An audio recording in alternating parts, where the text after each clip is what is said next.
চোখের পানি ছেড়ে আল্লাহরে বলেন, আল্লাহ আমি ছাড়া তোমার গোলামের অভাব নাই, তুমি ছাড়া আমার দ্বিতীয় কোনো রব নাই, তুমি ছাড়া তো কেউ আমার গুনাহ ক্ষমা করার নাই, তুমি আমার রব, তুমি আমার সব। বলতে পারবেন?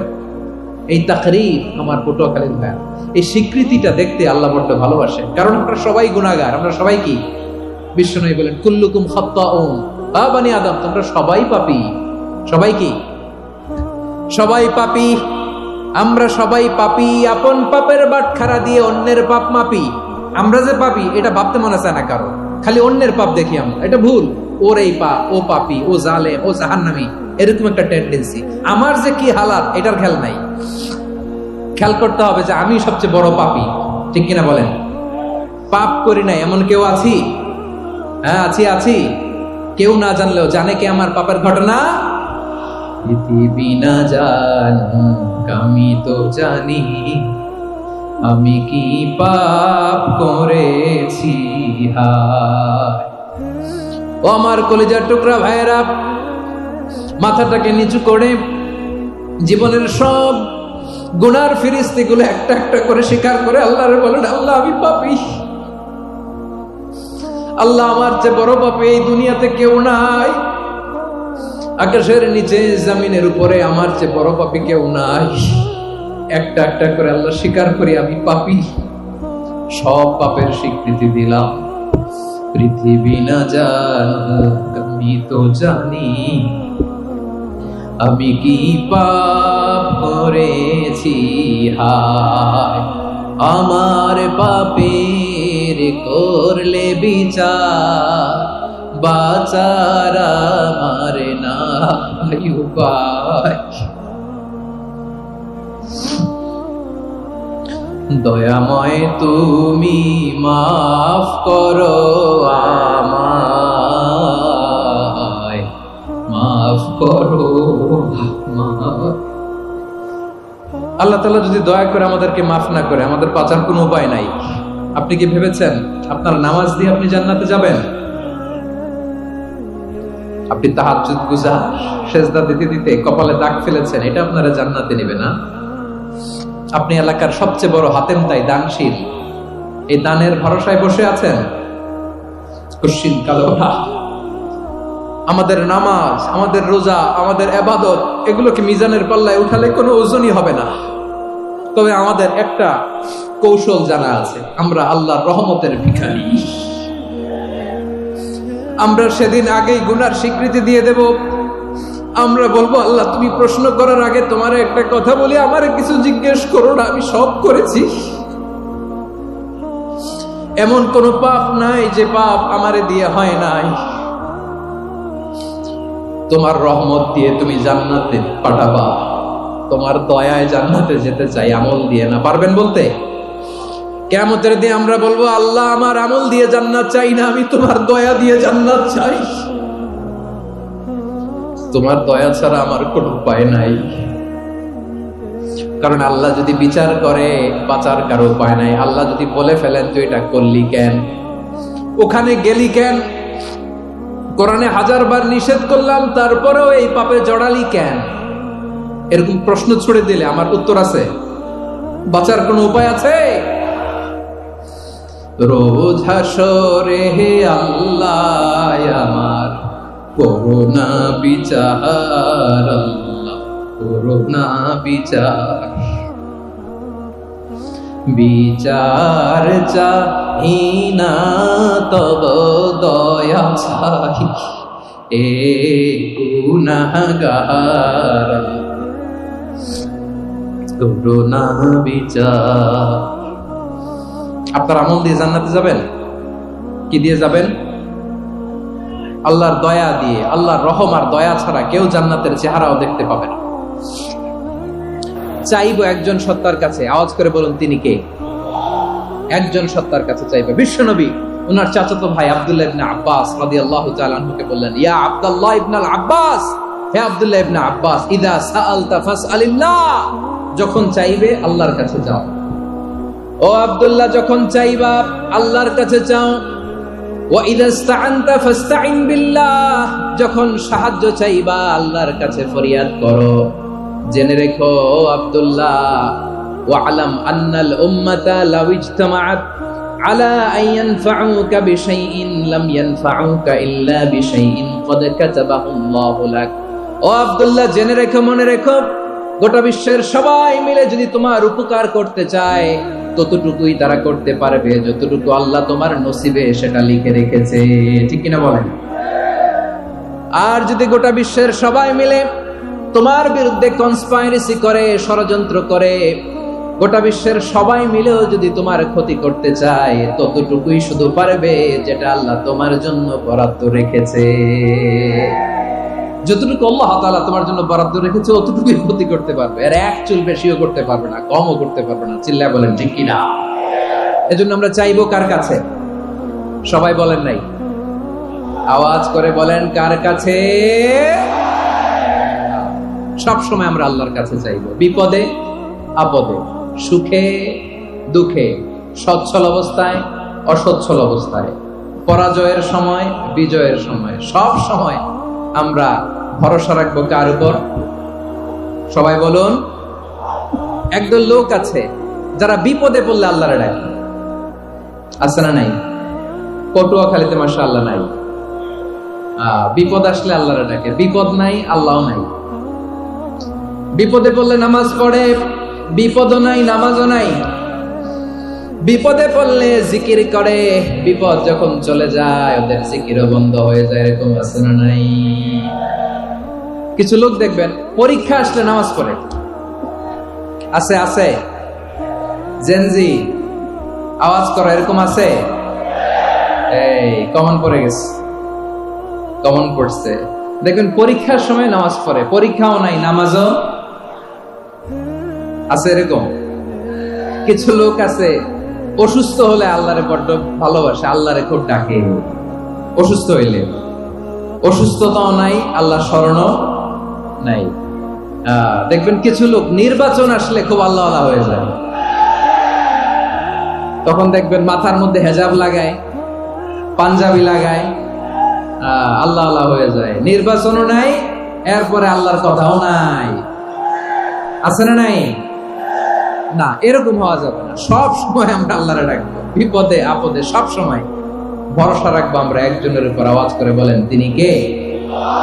এ কথায় আল্লাহ তাআলা আমাদের চোখে আঙ্গুল দিয়ে জানিয়ে দিলেন, ফাইদা রাকিবু ফিল ফুলকি দা'আউল্লাহা মুখলিসিনা লাহুদ্দিন ফালাম্মা নাজ্জাহুম ইলাল বাররি ইযা হুম ইউশরিকুন।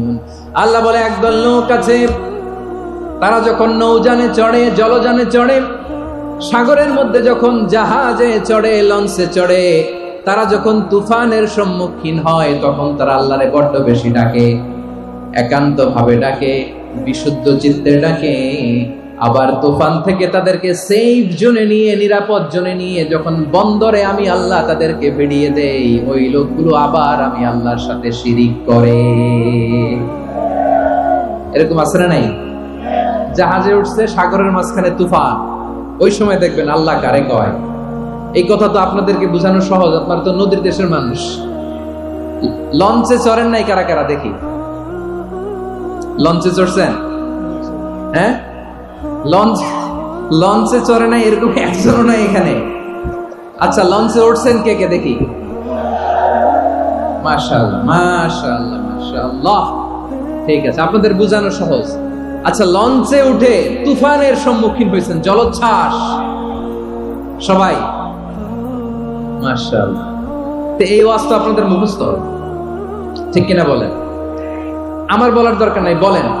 মাঝ নদী, তুফান, জলোচ্ছ্বাস, জলের মধ্যে উচ্ছ্বাস, ঢেউ, টর্নেডো, সাইক্লোন, মেঘের ঘনঘটা, পরিবেশ ঘুটঘুটে অন্ধকার, লঞ্চ একবার এদিকে আরেকবার ওইদিকে, ভিতরে কি অবস্থা হয় বলেন তো?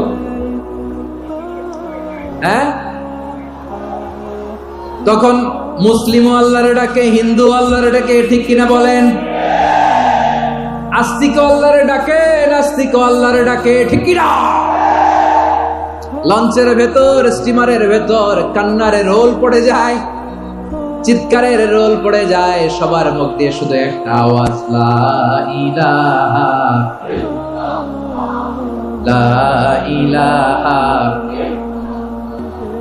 লা ইলাহা সুবহানাল্লাহ আলহামদুলিল্লাহ লা ইলাহা। আল্লাহ নামের জিকির করবে যারা, আল্লাহর কাছে প্রিয় তারা, আল্লাহর কাছে প্রিয় যারা, জান্নাতে প্রবেশ করবে তারা। জোরে লা ইলাহা লা ইলাহা ইল্লাল্লাহ লা ইলাহা ইল্লাল্লাহ মুহাম্মাদুর রাসূলুল্লাহ সাল্লাল্লাহু আলাইহি ওয়াসাল্লাম। আমার প্রিয় পটুয়াখালীবাসী, তাহলে লঞ্চের ভেতরে যখন আমরা তুফানের মধ্যে পড়ি, তখন সবাই মিলে আমরা একটা নামের জিকির করি। নামটা কার? মুসলমানেরাও ডাকে, হিন্দুরাও ডাকে, আস্তিকও ডাকে, নাস্তিকও ডাকে, সবাই ডাকে একজনকে। তিনি কে? আবার দেখবেন ওই আল্লাহ তুফানের পরে, ঝড়ের পরে ওই লঞ্চটাকে যখন সদর ঘাটে ফিরিয়ে দেয়, আবার আমরা নাফরমানি শুরু করে দেই। সে কোথায়? আল্লাহ বললেন ফাইদা রাকিবু ফিল ফুলকি দা'আউল্লাহা মুখলিসিনা লাহুদ্দিন ফালাম্মা নাজ্জাহুম ইলাল বাররি ইযা হুম ইউশরিকুন। সাগরে যখন তুফানে পড়ে আমি আল্লাহর ডাকে, আবার আমি আল্লাহ যখন বাঁচিয়ে দেই, আবার আমি আল্লাহর সাথে শিরিক শুরু করে। আমরা কি এরকম হতে চাই নাকি? এরকম করবেন? হ্যাঁ না, আমরা তুফানে পড়লেও আল্লাহরে ডাকি, আবার বাঁচায় দেওয়ার পরেও ডাকি কারে? আল্লাহকেই ডাকি। বিমানের মধ্যে মাঝে মাঝে দেখবেন যে এয়ার টার্বুলেন্স হয়, জানেন? এয়ার টার্বুলেন্স জানেন তো? মাঝে মাঝে বিমানটা বাউন্সিং করে, বাম্পি, ভেরি বাম্পি ওয়েদার। শুনেন নাই? 40,000 ফিট উপরে যখন থাকে, তখন পাইলট মাঝে মাঝে বলে, dear passengers, ladies and gentleman, right now we are flying 40,000 feet above the ground and we are passing very air turbulence, very heavy air turbulence right now. Please fasten your seat belt. দেখবেন মাঝে মাঝে বলে যে, ভদ্র মহিলা, ভদ্র মহোদয়গণ, আমরা 40,000 ফিট উপর দিয়ে যাচ্ছি আর এয়ার টার্বুলেন্স ফেস করছি, মেহেরবানি করে আল্লাহর হস্তে সিট বেল্ট বাঁধুন। তখন বিমানটা এরকম বাউন্সিং করে, শেকিং করে। আপনারা মুখোমুখি হয়েছেন? ইদানিং এই এয়ার টার্বুলেন্স বেড়ে গিয়েছে। গত বছর আমার ইন্টারন্যাশনাল অনেকগুলো ফ্লাইট ছিল, তো আমি দেখলাম যে আগের ফ্লাইটগুলোর তুলনায় এখন এয়ার টার্বুলেন্স খুব বেশি। আমি একটু রিসার্চ করে দেখলাম, ক্লাইমেট চেঞ্জের কারণে, জলবায়ু পরিবর্তনের কারণে আকাশের বাতাসের মুভমেন্টে পরিবর্তন হয়েছে, ফলে এখন বিমান শেকিং করে বেশি, বাউন্সিং, বাম্পি ওয়েদার। তো বলেন তো, 40,000 ফিট উপরে যখন আপনি, কয় হাজার ফিট? সবাই বলুন কয় হাজার ফিট? 40,000 ফিট উপরে যখন আপনি, তখন যখন বিমানটা এরকম বাউন্সিং করে, সবাই যখন ভমিটিং করে বিমান নষ্ট করে দেয়, বমি করে, তখন বাঁচানোর কে আছে আল্লাহ ছাড়া? কেউ আছে? ওই মুহূর্তেও সবাই মিলে একজনের ডাকে আওয়াজ করে বলেন তিনি কে? মাঝে মাঝে কিছু সোশ্যাল মিডিয়ায় কিছু ভিডিও পাওয়া যায় যে হেভি যখন এয়ার টার্বুলেন্স হয়, 10 সেকেন্ড 15 সেকেন্ডের কিছু ভিডিও পাওয়া যায়, বিমানটা এরকম বাউন্সিং করছে, বাম্পি ওয়েদার, কাঁপছে, মানুষগুলো বমি করছে, অক্সিজেন মাস্কগুলো সব ঝুলে পড়েছে, বিমানটা শুধু কাঁপছে। তখন দেখবেন বিমানের ভেতরেও এরকম লঞ্চের মতো চিৎকার আছে না নাই? বিমানের ভেতরেও তখন চিৎকার। গত বছর হিথ্রো এয়ারপোর্ট থেকে সিঙ্গাপুর এয়ারলাইন্সের একটা ফ্লাইট, হিথ্রো টু চাঙ্গি, একটা ফ্লাইটে এমন বেশি এয়ার টার্বুলেন্সের শিকার হয়েছিল ওই এয়ারক্রাফটটা, 33 জন যাত্রী সেখানে আহত হয়েছে, একজন যাত্রী নিহত হয়েছে। কেবিন ক্রুজ, এয়ার হোস্টেস যারা আছে, একজনের নাক ফেটে, চোখ ফেটে, কপাল ফেটে, ব্লিডিং হয়ে শয়লা। প্রিয় ভাইরা, 40,000 ফিট উপরে বিমানটা যখন কাঁপবে, তখন আমাদেরকে আল্লাহ ছাড়া আর কেউ বাঁচানোর আছে? এত আসতে বললে হবে? ওই কঠিন মুহূর্তে আমার বাবা আমারে বাঁচাতে পারে, আমার বন্ধু আমারে বাঁচাতে পারে। এই গ্রাউন্ডে, জমিনের বুকে আমার প্রটোকল, আমার ক্ষমতা, আমার দাম্ভিকতা কোনো কিছু আমারে বাঁচাতে পারে? একজন ছাড়া, চিল্লায় বলতে হবে তিনি কে? সে আল্লাহ বললেন, গোলাম আমি বিপদের সময় ঠিকই তোমাদের বাঁচিয়ে দেই। ওই বিমানের ভেতরে 40,000 ফিট উপরে যখন তোমরা এয়ার টার্বুলেন্সের শিকার হও, তখন নাস্তিকও আল্লাহরে ডাকে, হিন্দু আল্লাহরে ডাকে, জোরে বলেন ঠিক কিনা? আবার বিমানটা যখন শান্ত হয়ে যায়, একটু পরেই বিমানের স্ক্রিনের মধ্যে হিন্দি সিনেমা খোঁজে। বিমানের স্ক্রিনে কিন্তু বিশাল ওখানে আফলাম ফিল্মের একেবারে বোঝাই করা। বিমানটা শান্ত হলে আবার হিন্দি সিনেমা দেখা শুরু করে। একটু আগে ডাকছিল কারে কারে? দেখবেন বাংলাদেশে আমাদের ক্রিকেটাররা যখন অন্য কোনো দেশের সাথে খেলে, অনেক সময় এমন হয় বল বাকি একটা, রান দরকার 6টা। বল বাকি কয়টা? পটুয়াখালী বোঝে নাই বোধহয়। বল বাকি কয়টা? রান দরকার। আপনি দেখবেন ক্যামেরাম্যান তখন গ্যালারিতে খালি দেখায় দর্শকদের যে কি অস্থিরতা। হিপ হপ স্টাইলের মেয়েটা, যে মেয়েটার ওড়না এতক্ষণ ছিল গলায়, এতক্ষণ কইছিল, ওই মেয়েটা দেখবেন ওড়নাটা টেনে মাথায় দিয়ে এরকম মুনাজাত ধরতেছে, আল্লাহ আল্লাহ, একটা সক্কা, আল্লাহ আল্লাহ, আমার লাল সবুজের পতাকারে তুমি অপমানিত কইরো না আল্লাহ, ইন্ডিয়ার সাথে আমাদের খেলা আল্লাহ আল্লাহ, একটা সক্কা, একটা একটা। পুরো পুরো খেলা জুড়ে এই মেয়ের ওড়না ছিল গলায়, কিন্তু যখন 1 বলে 6 রান দরকার, ওড়না চলে আসছে কোথায়? মাথায়। আবার মুনাজাত আছে না নাই? ঠিকই বাংলাদেশের দামাল ছেলে এমন এক শট মারলো, বল চলে গেল স্টেডিয়ামের বাইরে, ছক্কা, জিতে গেলাম আমরা। পুরো স্টেডিয়াম জুড়ে চিৎকার, হই হুল্লোর, মৌজ মাস্তি। যেই মেয়েটা মাথার মধ্যে ওড়না দিয়ে এতক্ষণ সুবহানাল্লাহ সুবহানাল্লাহ বলে আল্লাহর কাছে দোয়া করেছে, ওই মেয়ে এখন আবার ওড়না ফেলে দিয়ে নাচা শুরু করে দিয়েছে। তাহলে আল্লাহর ভয়, আল্লাহর প্রতি আস্থা, বিশ্বাস, ভালোবাসা, এটা কি ক্ষণিকের জন্য? মানে আমার যখন লাগবে তখন আল্লাহর ইউজ করবো নাকি? হ্যাঁ, বিপদে আপদে, সুখের সময় দুঃখের সময়, সচ্ছল অসচ্ছল অবস্থায় বিশ্বাসীরা ভরসা রাখে একজনের উপর। চিৎকার করে বলো, পটুয়াখালী তিনি কে? সে আল্লাহ বললেন, গোলাম মনে করো না জাহাজ থেকে সদরঘাটে ভিড়িয়ে দিলাম, তুমি নিরাপদ হয়ে গেছো। মনে করো না 40,000 ফিট থেকে সেফ ল্যান্ডিং এর পরে এয়ারপোর্টে নেমে গেলেই তুমি নিরাপদ হয়ে গেছো।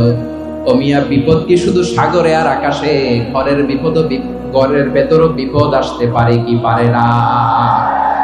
এজন্য সূরা মুলক আল্লাহ বললেন, আমিনতুম মান ফিস সামাই আন ইয়াখসিফা বিকুমুল আরদা ফাইদা হিয়া তামুর। তোমরা কি ভাবছো তোমরা নিরাপদ? সাগরের মধ্যে তুফান, আল্লাহ আল্লাহ ডাকলাম, সদরঘাটে যে পড়ছে, বেঁচে গেছেন তো আপনি। আর পাবে আপনারে আল্লাহ? আল্লাহর তো সাগরের মাঝখানে তো আল্লাহ আপনারে পাইছিল, আর তো পাবে না। আর পাবে আপনারে? আর আল্লাহ ধরতে পারবে আপনারে? ঘরের ভেতরও বিপদ দিয়ে আটকাতে পারে কে? 5 স্টার 7 স্টার হোটেলের ভেতরেও আমাকে বিপদের মধ্যে ফেলে দিতে পারেন কে? আল্লাহ বললেন, তোমরা কি ভেবেছো তোমরা নিরাপদ? আমি চাইলে ল্যান্ডস্লাইডস, ভূমি ধস দিয়ে 1 লক্ষ 1 মুহূর্তে নিয়ে যেতে পারি। 1 সুনামি দিয়ে থাপ্পড় মেরে 3 লক্ষ সাগরের ভেতরে ঢুকায় দিতে পারি। 1 সেকেন্ডও লাগে না আমার। أم أمنتم من في السماء أن يرسل عليكم حاصبا فستعلمون كيف نذير। আল্লাহ চাইলে আকাশ থেকে পাথর বৃষ্টি নাজিল করতে পারেন কি পারেন না? এই মুহূর্তে এখানে ভূমিকম্প দিতে পারেন কি পারেন না? আচ্ছা, ভূমিকম্প যখন হয় আমাদের কারো হুঁশ থাকে? আপনি মনে করছেন আমরা সাধারণ মানুষ, আমরা দৌড় দেই, আর প্রেসিডেন্ট প্রধানমন্ত্রী ওনারা বুঝি খাটে শুয়ে থাকে? কথা বোঝে নাই বোধহয়। ভূমিকম্প, আর্থকোয়েক যদি হয়, বাঁচার জন্য আমরা কি করি? হয় খাটের তলায়, ডাইনিং টেবিলের নিচে, উপরে শক্ত কিছু আছে এটার নিচে, অথবা ঘর থুইয়া দেও দৌড়। তো প্রধানমন্ত্রী উনি কি করে? প্রেসিডেন্ট উনি কি করে? হ্যাঁ, উনি খাটের মধ্যে যে শুয়ে থাকে নাকি? উনিও দৌড়, সাধারণ মানুষও দৌড়, প্রধানমন্ত্রীও দৌড়, বাড়িওয়ালাও দৌড়, ভাড়াটিয়াও দৌড়, সবাই দৌড়। নাকি ভাড়াটিয়ারা বাড়ি থুইয়া দৌড়, বাড়িওয়ালারা আর বেরোয় না? এরকম না। তাহলে যে কোনো মুহূর্তে ভূমিকম্প দিয়ে নাস্তানাবুদ করতে পারে কে? আমার প্রিয় ভাইয়েরা, আমরা নিরাপদ নই, আমরা তার দয়ায় বেঁচে আছি। কার দয়ায়? এজন্য আল্লাহ বললেন, গোলাম, যে কোনো মুহূর্তে বিপদ দিয়ে তোমাদেরকে নাস্তানাবুদ করতে পারি। বিশ্বাসী বলে যদি নিজেকে দাবি করো, সব সময় ডাকতে হবে একজন সত্তাকে। বলেন তিনি কে? এই কথা ক্লিয়ার? এই সবগুলো উদাহরণ শেষে সবার কাছে ক্লিয়ার হয়েছে না যে বিপদ থেকে, আপদ থেকে, পরীক্ষা থেকে, ক্যালামিটি থেকে আমাদেরকে কেউ বাঁচাতে পারে না একজন সত্তা ছাড়া। আবারও বলেন তো তিনি কে? ক্লিয়ার? হ্যাঁ, সবাই বুঝতে পারছেন? আচ্ছা, এবার আমরা দেখি বিষ্ণু ঈসা ইসলামের জীবনে বিপদ আপদ ছিল কিনা। উনি বিপদ আসলে কিভাবে ডিল করতেন, বিপদ আসলে কোন দোয়া পড়তে হয়, কিভাবে ফরিয়াদের হাত উত্তোলন করতে হয়, কিভাবে রবের দরবারে নতজানু হয়ে ফরিয়াদ করতে হয়, এটা জানার দরকার আছে না নাই? আসুন আমরা বিশ্বনবীর জীবনী থেকে দেখি বিপদ আসলে উনি কি করতেন। বিপদ আসলেই প্রথমে বিশ্বনবী সাল্লাল্লাহু আলাইহি ওয়াসাল্লাম একটা দোয়া পড়তেন। কি পড়তেন? তিনি পড়তেন, ইন্না লিল্লাহি ওয়া ইন্না ইলাইহি রাজিউন। নিশ্চয় আমরা আল্লাহর জন্য, নিশ্চয় আমরা কার দিকে ফিরবো ভাই?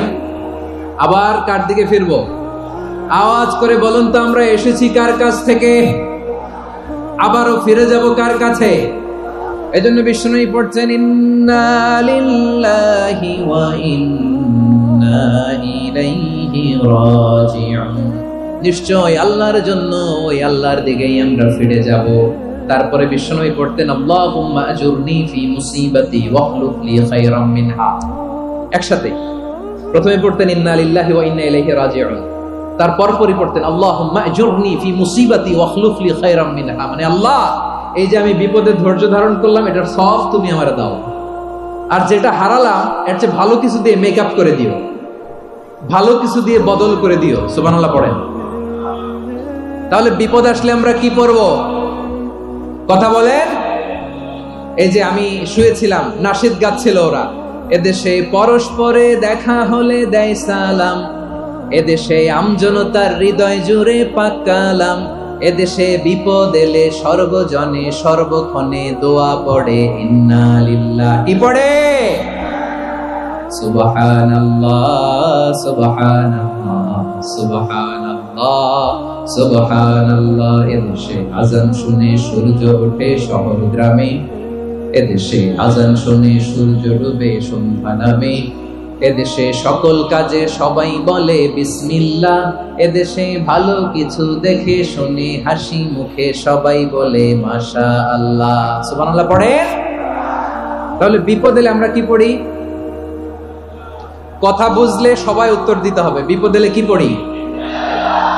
তাহলে বিপদ এলেই আমরা এখন থেকে ইন্না লিল্লাহ পড়বো, নাকি হাই হুতাশ করবেন?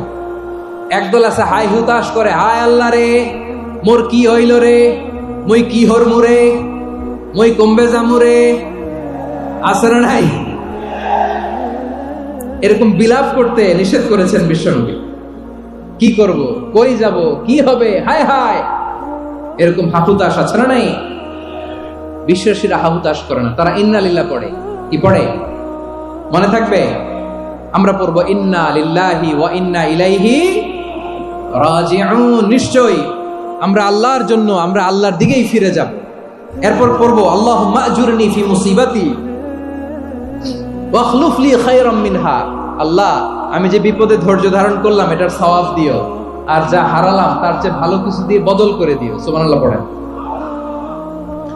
বিশ্বনবীর হাদিস শুনলেন উম্মে সালামা রাদিয়াল্লাহু তাআলা আনহা। ওনার স্বামী হলো আবু সালামা। মজার ঘটনা খেয়াল করে শুনেন আমার প্রিয় কলিজার টুকরা ভাইয়েরা। কানগুলো খরগোশের কানের মতো খাড়া করে আমার দিকে তাকান। সাইয়্যিদাতুনা উম্মে সালামা রাদিয়াল্লাহু তাআলা আনহা, ওনার স্বামীর নাম আবু সালামা। শ্রেষ্ঠ দম্পতি, শ্রেষ্ঠ ফ্যামিলি। প্রথমে হিজরত করেছিলেন হাবাসায়, পরে হিজরত করেছেন মদিনায়। উহুদ যুদ্ধের পরে ওনার স্বামী আবু সালামা ইন্তেকাল করলো, শহীদ হলো। সুবহানাল্লাহ পড়েন। যখন আবু সালামা ইন্তেকাল করলো, উম্মে সালামা রাদিয়াল্লাহু তাআলা আনহা কেঁদে কেঁদে হয়রান। আর নবীর শিখানো বাণী অনুযায়ী তিনি বারবার পড়ছিলেন ইন্না লিল্লাহ। কি পড়ছিলেন? মুই কই যামু, কি হরমু, এগুলো বলে নাই। কি বলছে? ইন্না লিল্লাহ। যেহেতু বিশ্বনবী বলেছেন কেউ যদি বিপদের প্রথম ধাক্কায় পড়ে ইন্না লিল্লাহি ওয়া ইন্না ইলাইহি রাজিউন, আল্লাহুম্মা আজুরনি ফি মুসিবাতি ওয়াখলুফ লি খায়রাম মিনহা, তাহলে এই বিপদে যে সে যা হারালো তার চেয়ে শ্রেষ্ঠ কিছু দিয়ে আল্লাহ তার বদল দিয়ে দিবে।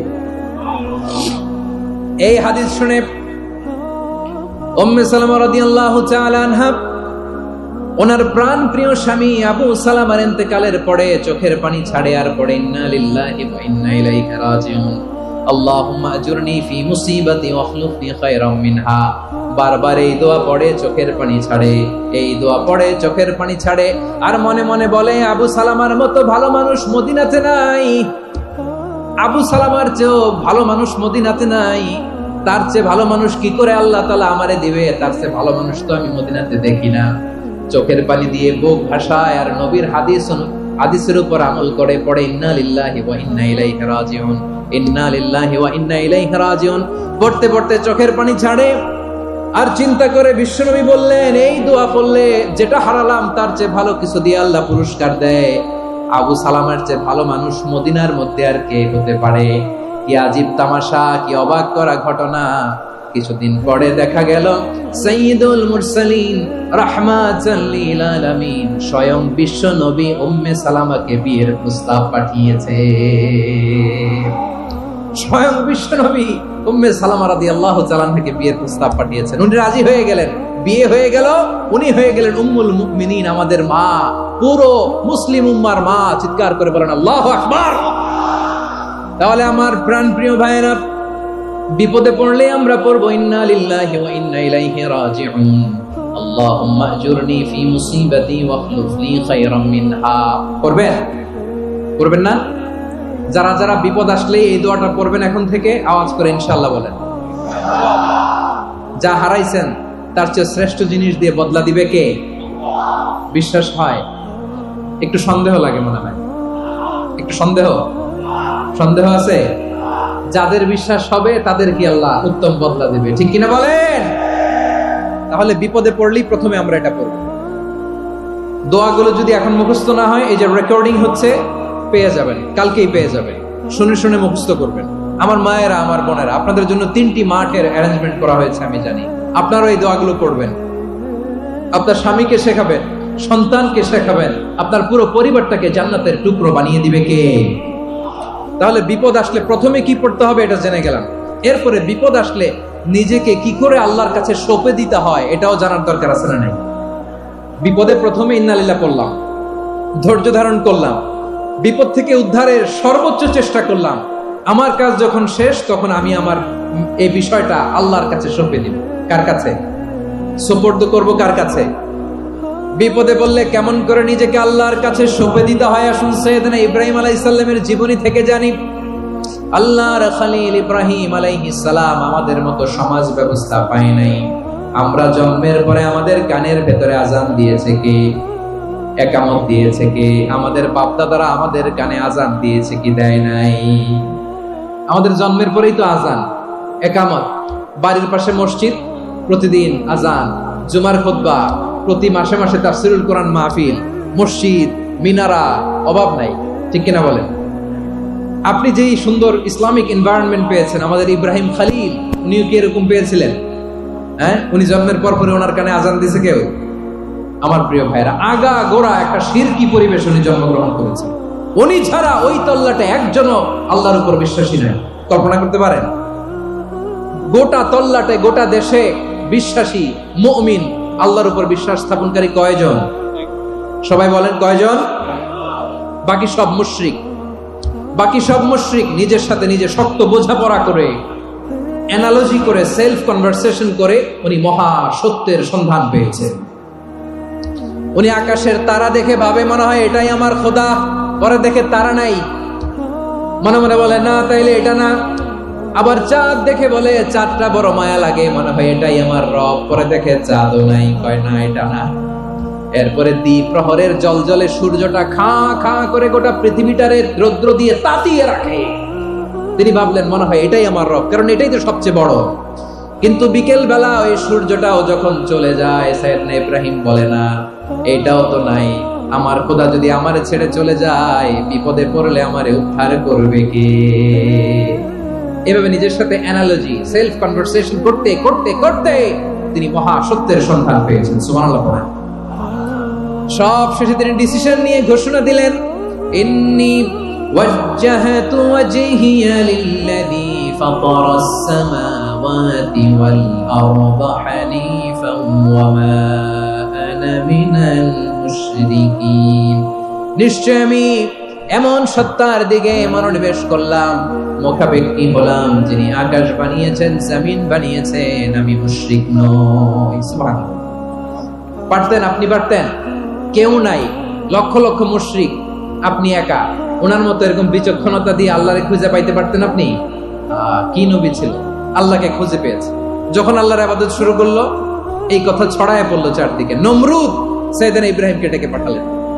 নমরুদ বলে, ইব্রাহিম, তুমি নাকি মূর্তির পূজা না করে কোন নতুন রবের ইবাদত করো, কে তোমার রব? সাইয়েদনা ইব্রাহিম বললেন, রব্বি আল্লাযী ইউহয়ী ওয়া ইউমীত, আমি এমন রবের ইবাদত করি যিনি জীবন দেন, যিনি মৃত্যু দেন।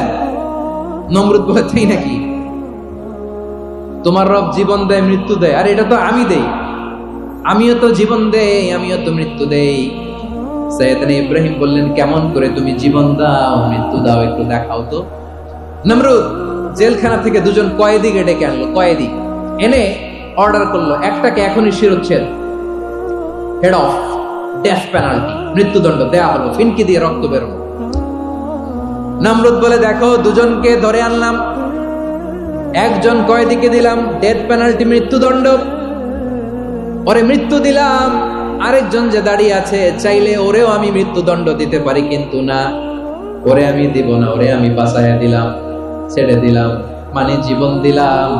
দেখো ইব্রাহিম, তোমার চোখের সামনে একজনরে মৃত্যু দিলাম, আর একজনরে জীবন দিলাম। আপাত দৃষ্টিতে তাই তো, একজনরে তো জীবন দিল, আরেকজনরে মৃত্যু দিল। সাইয়েদনা ইব্রাহিম এবার বিপাকে পড়ে গেলেন। কিন্তু এক একজন নবীকে আল্লাহ এমন উইজডম, বিচক্ষণতা দিয়ে এই জমিনে পাঠিয়েছেন। মুহূর্তের মধ্যে আল্লাহর খলিল ইব্রাহিম বললেন, ফাইন্নাল্লাহা ইয়াতি বিশ-শামসি মিনাল মাশরিকি ফাতি বিহা মিনাল মাগরিব ফাবুহিতাল্লাযী কাফার। আল্লাহর খলিল ইব্রাহিম বললেন, নমরুদ, বুঝলাম তুমি জীবন দাও, মৃত্যু দাও, দেখলাম, কিন্তু আমার রব, আমার আল্লাহ প্রতিদিন সকালবেলা উষা লগ্নে ওই পূর্ব দিগন্ত থেকে সূর্যটাকে উদিত করেন, সাঁঝের বেলা, বিকেল বেলা, গধূলি লগ্নে, সন্ধ্যা বেলা ওই দ্বিপ্রহরের জল জলে সূর্যটাকে পশ্চিম দিগন্তে ডুবিয়ে দেন।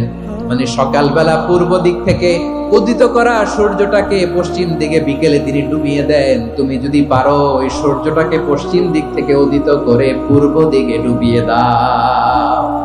সুবহানাল্লাহ পড়বেন না?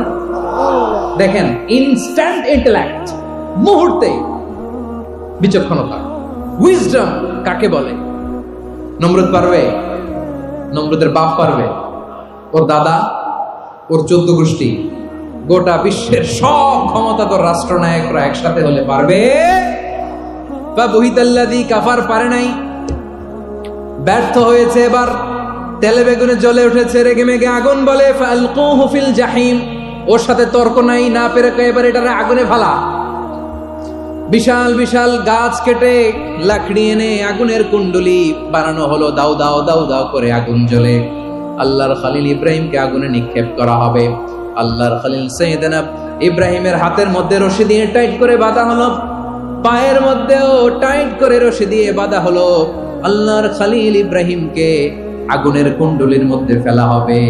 অমিয়া, আপনি যে বিপদের কারণে ভয় পান, হতাশ হন, এটা কোনো বিপদ ওনার বিপদের সামনে? পটুয়াখালী আওয়াজ করে বলুন, সাইয়েদনা খলিল ইব্রাহিমের বিপদের সামনে আমাদের বিপদগুলো কোনো বিপদ? কোনো বিপদই না, এটা কোনো বিপদই না। হাত পা বেঁধে টাইট করে নিক্ষেপ করা হবে, সিম্পলি ফেলা যাবে না, কারণ দাও দাও করে দ্য ব্লেজিং ফায়ার, এমন আগুনের কুণ্ডলি, কাছে যাওয়া যায় না, আগুনের উত্তাপে নিক্ষেপ করা হবে।